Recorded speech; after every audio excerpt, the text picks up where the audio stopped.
So ito, gagawa ko ng isang bagong procedure ng cleaning ng motherboard. So ito, isang MSI na pang gaming board. So ayan.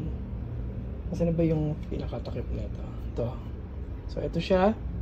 So gagawin natin, inalis muna natin yung mga dumi, yan yung mga kalawang. So ngayon, para ma-maintain na yung linis niya, para hindi na siya basta-basta kalawangin,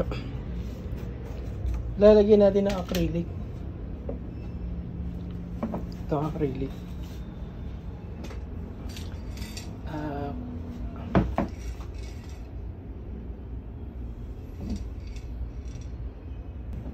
So ito siya. So lalagyan natin lahat yan.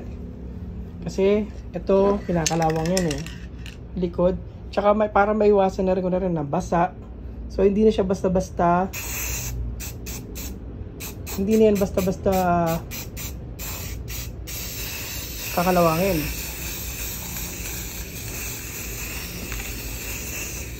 So ayan. So ayan na siya. Nagmukha na naman bago. Ayan, medyo maamoy lang. Then patutuyuin natin siya. After nito, yung kabilang side naman. Ayan, patuyuin lang natin. So ito na yung final. So ayan, kahit parang basain mo siya, hindi yan basta-basta kakalawangin. So parang lagi siya mukhang bago. So yung mga alikabok, hindi na yan basta-basta papasok. So doon naman tayo sa kabilang side. So ito, ilagay na rin natin. Ito yung mga ano lang, yung mga IC kalimitan. Yan, yung mga capacitor, ilagyan na natin. Pero syempre hindi mo i-sprayin yung mga loob yan, kasi once na ma-spray mo yan, naku, kakaskasi mo ulit yan kasi mawawala na ng contact yan. Yan. So imahin na natin yung mga IC lang para hindi magkaroon ng corrosion, mga kalawang. So ayan, ewan ko lang pag may nagganto pa, ewan ko lang kung masira pa to ulit. So pagkatuyo na ito, iti-testing na natin. So ayan. So mukha na naman siyang bago. Oh, kintab oh.